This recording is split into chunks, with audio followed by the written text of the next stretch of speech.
O trabalhador brasileiro possui seu pobre.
Existem razões de ordem econômica, razões de ordem política que estão entrelaçadas e explicam o movimento militar de 1964.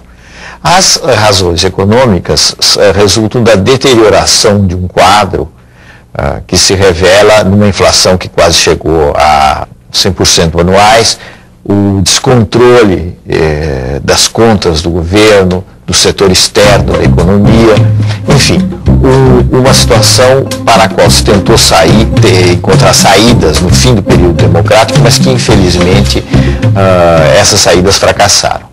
Do ponto de vista político, existia o propósito, a convicção de setores militares, mas também de setores civis, de que era preciso interromper o regime populista de João Goulart, que estava levando o país à República Sindicalista e da República Sindicalista ao comunismo.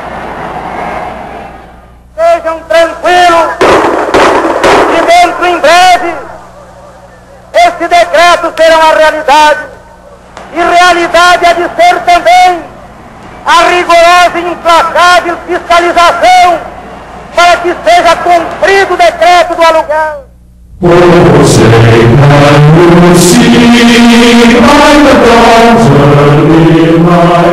Os Estados Unidos viram com muita simpatia o movimento militar, eles estavam extremamente preocupados com a criação de uma imensa Cuba no Brasil, não eram outros tempos, e procuraram auxiliar fortemente o governo militar, sobretudo nos primeiros tempos, os tempos da Aliança para o Progresso, os tempos do governo Kennedy. Houve um empenho não dos capitais privados americanos, mas principalmente do Estado, do governo americano, em reequilibrar a situação do Brasil. Os militares no poder chegaram à conclusão, ou tinham a perspectiva, de que não havia condições de se implementar uma reestruturação do país pela via do Congresso. Então, eles fizeram isso através do executivo, do poder executivo, do poder que eles chamavam o poder constituinte da Revolução. Artigo 1º. O Presidente da República poderá decretar o recesso do Congresso Nacional. Artigo 2º. Poderá decretar a intervenção nos estados e municípios sem as limitações previstas na Constituição. E isso era feito através dos atos institucionais que estabeleceram uma série de medidas, caçaram pessoas, caçaram o mandato de deputados, aposentaram funcionários públicos, extinguiram partidos políticos.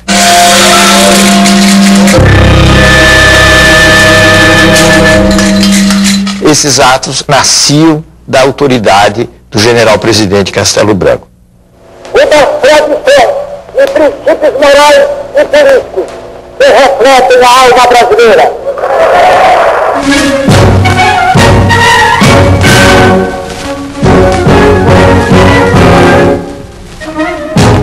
Para se entender o governo Castelo Branco, é preciso compreender que os militares não eram um bloco homogêneo. Eles estavam juntos naquela perspectiva de derrubar o governo João Goulart, que eles consideravam um governo que estava levando o país para o caos.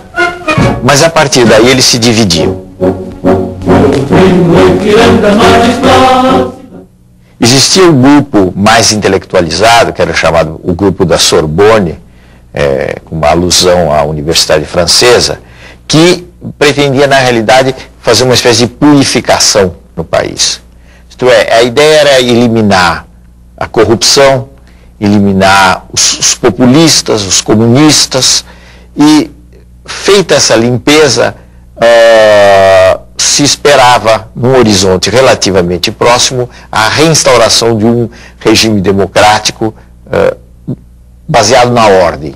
Essa era a linha da turma chamada da Sorbonne. Oposta a ela estava a chamada linha dura, que acreditava que estávamos diante de uma ameaça muito grande, o país vivia uma ameaça muito grande comunista, que a democracia era incompatível com os tempos que nós estávamos vivendo. Então eles defendiam total dureza com as forças de oposição, total dureza não só com os inimigos, mas também com relação aos adversários do regime, os simples adversários do regime, e sustentavam que para mudar o Brasil era necessário prolongar por um longo período uma ditadura. Nessa divisão de forças, o Castelo Branco se situava entre o que nós poderíamos chamar homens da Sorbonne, os democratas conservadores.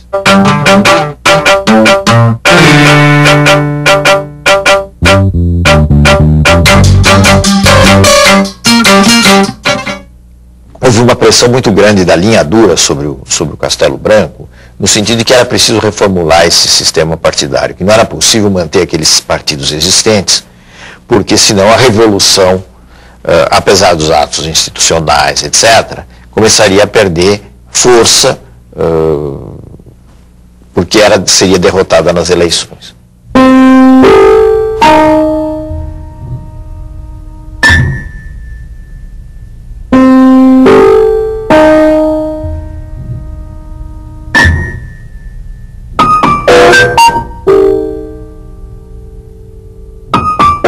Daí surgiu o AI-2, o ato institucional número 2, que extinguiu os partidos políticos, e uma legislação a partir do AI-2 que limitou, dificultou, melhor dizendo, as possibilidades de formação dos partidos políticos. Isso resultou no chamado bipartidarismo, quer dizer, a existência de dois partidos, a Arena de um lado, que era o partido do governo, e o MDB, que era o partido da oposição consentida.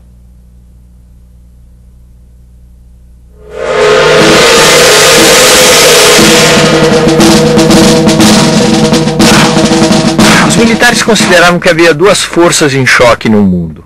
De um lado a União Soviética, do outro os Estados Unidos. A União Soviética estava promovendo o que eles chamavam de avanço da guerra revolucionária.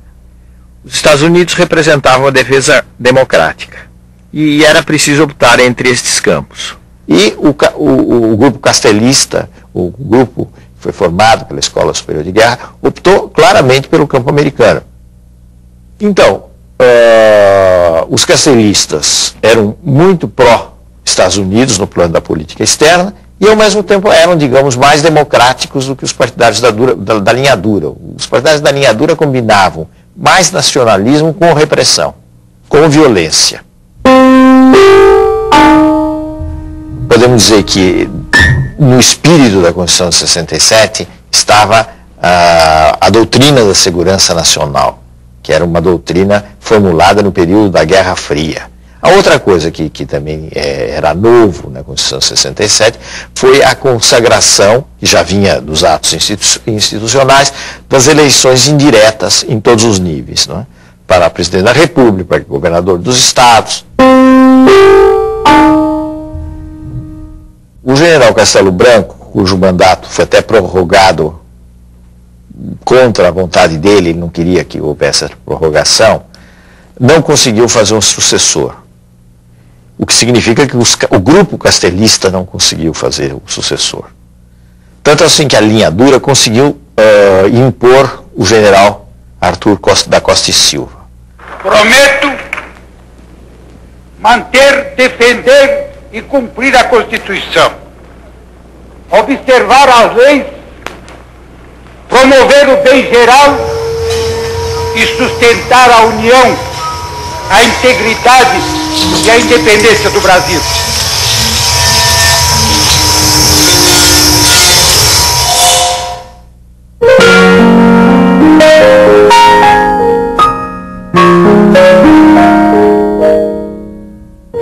O ano de 1968 foi um ano muito especial no mundo inteiro. Foi um ano em que houve um grande movimento na França, um grande movimento popular na França, pela mudança não só das instituições, pela mudança dos costumes políticos. Se falava da imaginação no poder, era uma frase do movimento 68. Então, 68 foi um ano que, se não mudou o mundo, pelo menos sacudiu o mundo em todos os planos. No plano da economia, mas eu diria que principalmente no plano da cultura.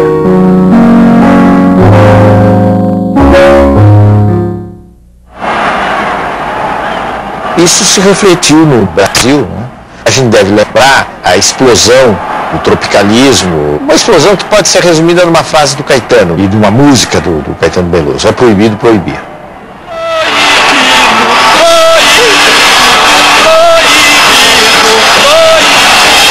Mas é isso que é a juventude que diz que quer tomar o poder.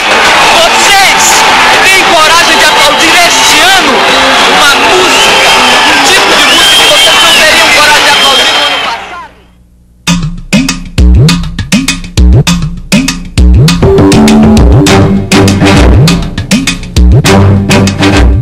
Aquele clima de 68 redundou numa série de movimentos de classe média, a famosa passeata dos 100 mil no Rio de Janeiro, passeata pela democratização após a morte de um estudante, o Edson Luiz. Esta mobilização que caracterizou o ano de 1968 e a convicção ideológica de que qualquer abertura redundava em desordem, entre aspas. Então era preciso endurecer, era preciso fechar, era preciso usar de poderes excepcionais, né, no combate à subversão. Isso é que explica em grande medida esse ato, o AI-5, que foi baixado, digamos assim, lá de cima para o comum dos mortais.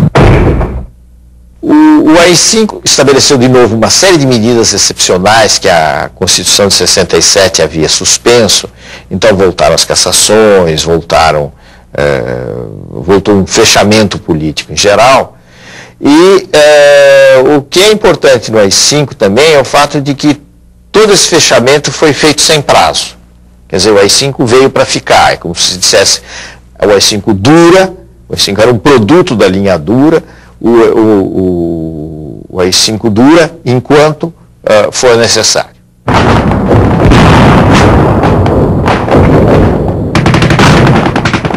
A partir de 1968, começaram a surgir ações de luta armada.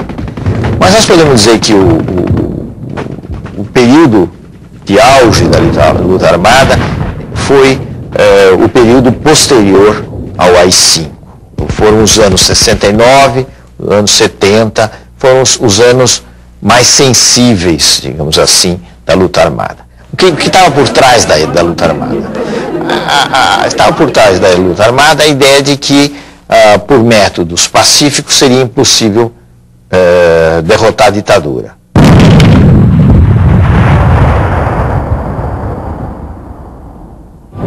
As organizações de luta armada foram várias. Uma delas foi a Aliança Libertadora Nacional, que teve como figura principal o Carlos Marighella, que acabou sendo morto pela repressão. Depois houve outros grupos, o MR8, a Vanguarda Popular Revolucionária, a VPR, do capitão Lamarca, que rompeu com o exército num episódio na época famoso. Essas foram as organizações principais da luta armada.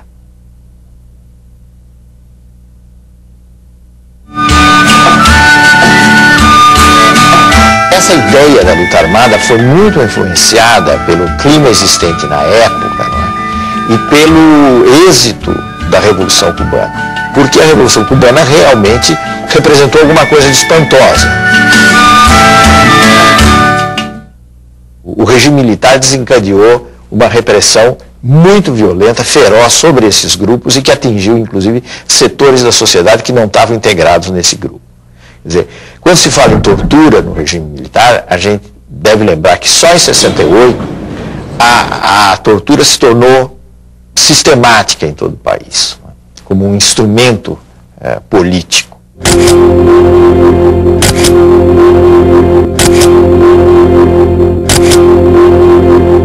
Foi aí então que começaram a surgir mesmo em maior número as pessoas violentadas, sacrificadas, mortas na tortura, e foi aí que o regime militar apresentou a sua face mais obscura. É uma questão de justiça resgatar a verdadeira história de uma centena de pessoas, na sua maioria jovens, com sonhos de democracia e justiça social, que enfrentaram a violência da ditadura militar, denunciando-a, desmascarando-a, e que por esta ousadia pagaram um alto preço, a vida. Este processo não é só importante pelo resgate histórico, mas sobretudo na formação da consciência das novas gerações, de que tortura é crime, e que esta prática criminosa e covarde tem que ser condenada e abolida do nosso país.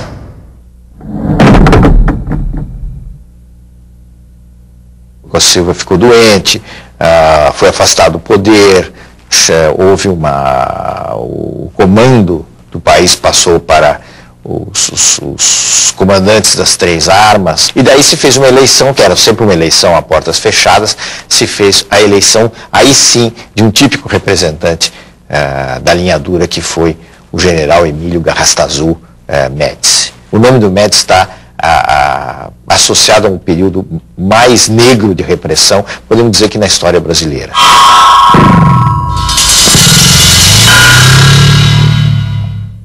Morto é aquele que tem certidão de óbito e um túmulo. Desaparecido é aquele que a repressão não entregou o corpo e nem tem um túmulo onde se levar uma flor. Eduardo Collier Filho, pernambucano, estudante de Direito, desaparecido. Gildo Macedo Lacerda, mineiro, estudante de Economia, desaparecido. Helenira Rezende de Souza Nazaré, paulista, estudante de Filosofia, desaparecida. Honestino Monteiro Guimarães, goiano, estudante de Geologia, desaparecido. Jorge Leal Gonçalves Pereira, baiano, engenheiro eletrônico da Petrobras, desaparecido. Eu te amo, meu Brasil, eu te amo. Meu coração é verde, amarelo, branco, azul, anil. Eu te amo, meu Brasil, eu te amo. Ninguém segura a juventude do Brasil. Ao mesmo tempo, o governo Médici foi contraditório. Ao lado da brutal repressão, ocorreu o chamado milagre econômico, que só foi possível graças ao saneamento financeiro realizado no governo Castelo Branco. A economia brasileira cresceu a taxas extraordinárias, mas, ao mesmo tempo, começou a acentuar-se o processo de dependência do financiamento externo. Atenção, desceu Jair, bateu a Paquete, rolou para Pelé, atenção, Pelé para Carlos Alberto, livre a bomba para o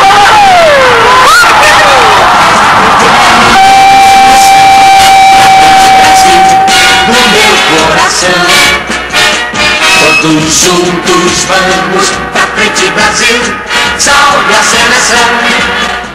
Médici, como representante da linha dura, não conseguiu fazer seu sucessor, porque o general Geisel era ligado ao grupo da Sorbonne, ao grupo do pessoal da Escola Superior de Guerra, ao velho grupo castelista. Presidente Emílio Garrastazu Médici, ao receber das mãos dignas de Vossa Excelência esta simbólica simbólica faixa presidencial, sinto-me duplamente honrado. Do ponto de vista político, o que significou o governo Geisel foi o propósito de, com muitas ressalvas, com muitas restrições, promover uma abertura política no país. A abertura política que foi definida por ele mesmo como lenta, gradual e segura. O Brasil amanhece sem o AI-5, o ato institucional que amordaçou e oprimiu o país durante 10 anos. Antes de deixar o poder, o general Geisel abranda a Lei de Segurança Nacional, revoga os atos de banimento político e manda uma mensagem sobre a abertura política ao Congresso. Ela foi lenta, foi gradual, não foi provavelmente segura, porque ele teve que enfrentar os adversários da linha dura que praticaram uma série de atos violentos e que queriam impedir a abertura. O próprio Geisel teve atos repressivos também que, de certa forma, era uma espécie de justificativa perante a linha dura. Vocês deixem isso comigo, é como se ele dissesse que eu vou devagar. E quando for preciso bater, eu sei bater.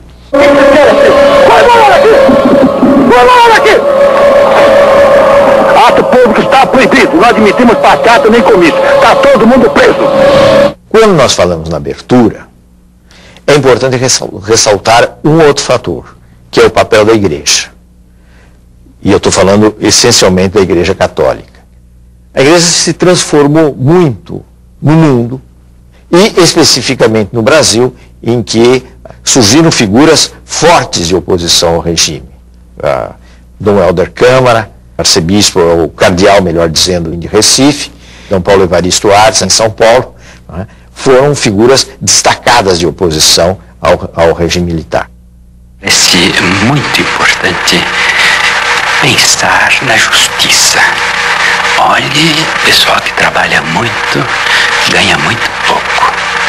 E não podemos continuar nessa situação. Eu creio que todo o povo agora está consciente que os brasileiros podem viver com mais dignidade se ganharem melhor e também se tiverem condições de sempre participarem mais.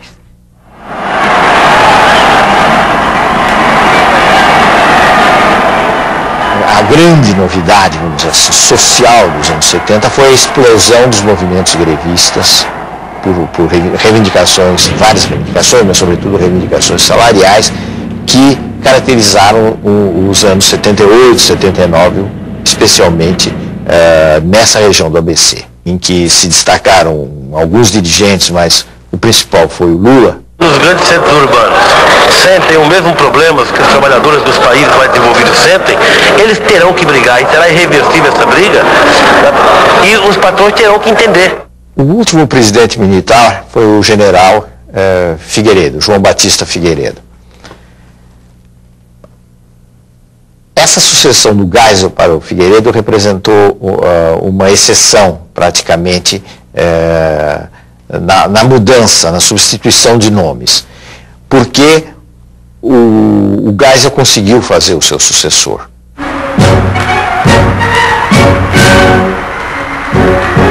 Figueiredo tinha por missão continuar a abertura política. E a verdade é que ele continuou a abertura. Mas ele, ao mesmo tempo, era um homem que vinha do SNI, do Serviço Nacional de Informações, que era um dos órgãos mais importantes de repressão dos tempos ditatoriais. Seja como for, e o Figueiredo estendeu essas medidas de liberalização, eu diria que roubando das oposições uma bandeira, que foi a concessão da anistia.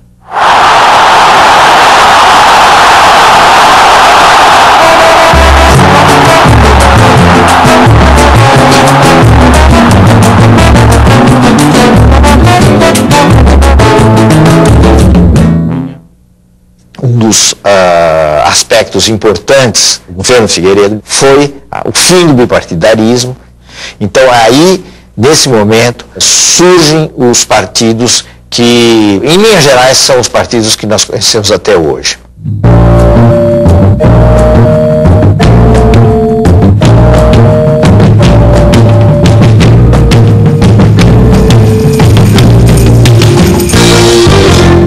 Um dos movimentos sociais, sociopolíticos, vamos dizer assim, mais importantes dos anos 80, durante o processo da abertura, foi o movimento do ano de 1984, que ficou conhecido como o movimento das diretas já. Ou seja, era um movimento por eleições diretas para a presidência da República, que as eleições não fossem feitas através do Congresso Nacional, mas sim através de o voto direto, como nós temos hoje. O movimento foi um movimento extremamente interessante, extremamente importante como mobilização, e que resultou numa grande decepção, porque no Congresso a eleição direta passou, vamos dizer assim, mas não teve os votos suficientes, porque ele precisava do que se chama um quórum especial de votos, né, para ser aprovada. Então, a derrota das diretas representou para muita gente uma frustração muito grande. As manifestações pelas diretas começam a se confundir com comícios de apoio à eleição indireta de Tancredo Neves pelo Colégio Eleitoral. A eleição de Tancredo Neves pelo Colégio Eleitoral simboliza o fim do regime autoritário e desperta grandes esperanças no povo brasileiro. Sua doença seguida de uma morte inesperada comoveu todo o país. Tancredo não chegou a tomar posse e dessa forma o vice-presidente José Sarney assumiu o poder. Era o início dos tempos democráticos.